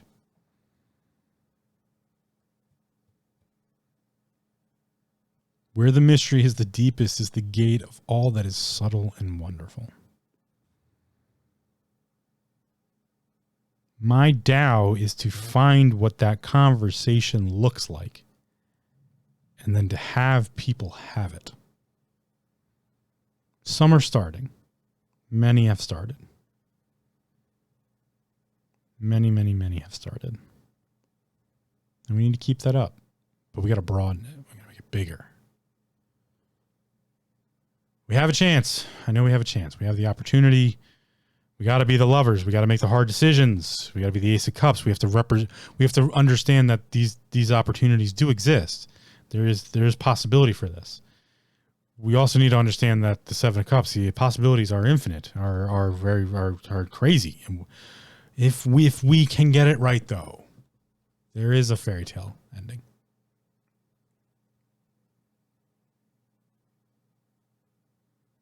The deepest is the gate of all that is subtle and wonderful. That is the truest mystery. The connection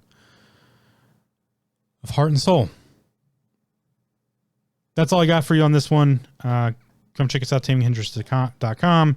Check out the archive. I will try to update that at some point with some new links and some new understandings and some new ideas. Put some books that I've referenced on there. Check out, go to purebulk.com and use code Taming Hindrances for 10% off. They're an amazing company that provides bulk supplements as well as some just general pill form supplements. I highly recommend their immunity booster. They have two. They have an immunity booster, which is just a pill you can take, and they also have an immunity. Damn it, my words are just going away right now here. They have an immunity. I don't remember what the hell I'm trying to say here. Give me one second. It's the end of the episode. You can just head out. But purebulk.com. Immunity support protocol. That's what I'm thinking of. They have a protocol. It's immunity support protocol of a couple different things you can take in correlation to each other that really help with that. Check out Pure Sleep. I did a review on that on the YouTube channel, the Pure Sleep Gen 2 for Cliff High. Would love to talk to Cliff about some of this stuff. Who knows if that'll ever happen. That would be amazing, though. I'm sure he could really help in trying to figure all this out. But he has an amazing sleep product that helps get you to sleep, keeps you asleep, better quality of sleep. It's not habit forming. There's no melatonin in it. So check that out. What else is on there that I take regularly? Oh, they're multivitamins. It's like $9. It's amazing. I take it every day. It's one of the best multivitamins on the market. There's no extra bullshit. It's just the bare minimum of what you need to take for the day, which helps kind of fill the gaps for, whatever your nutrition might happen to be. You don't have to worry about getting your base minimum. It's just there. You have it. You can always add dosage of that. Sometimes I take 2 or 3 just to kind of boost my levels. So purebulk.com, use code Taming Hindrances for 10% off. I get a small commission. Really helps out the podcast. And thank you to PureBulk for all that. Thank you to Glenn. Shout out to Glenn. I don't think I've ever done a shout out on the podcast episodes. Glenn, thank you. You're an amazing rep. So much fun dealing with you. It's just as far as the, connection I've had with PureBulk, Glenn, you've been great. I really appreciate everything you've done for me. You know what? Another shout out while I'm thinking of it, all of the packagers, when I get my PureBulk packages, they have a sign off sheet, which is really nice to see. The way they do the sign off is they package your order and 3 people go over the pooling and packaging. So to make sure everything goes correctly. Some random names I've seen are like Raven, and they all have like code names, I think. But thank you to all the packagers. I'm sorry I don't have all of your names just like readily available that I've seen on there, but thank you to all of you as well. And again, thank you to my listeners, those few that there are. One last thing I'll add here at the end. I'm sure most of you have already headed out, but If you can leave a review on your podcast site that you prefer, if it's Apple, if it's Spotify, if it's if you're watching on YouTube, if you're listening on iHeartRadio, I think I'm on, any podcast platform that you're listening to podcasts on, if you can leave me a review, reviews really help out ranking, and then also other people hearing about the podcast. So that's another thing you can do is like go and tell other people about the podcast for me. So we can all come together in this conversation and try to figure out what the fuck I'm talking about here with this heart and soul thing and self and awareness and depression and all that. Take care. I'll catch you on the next one.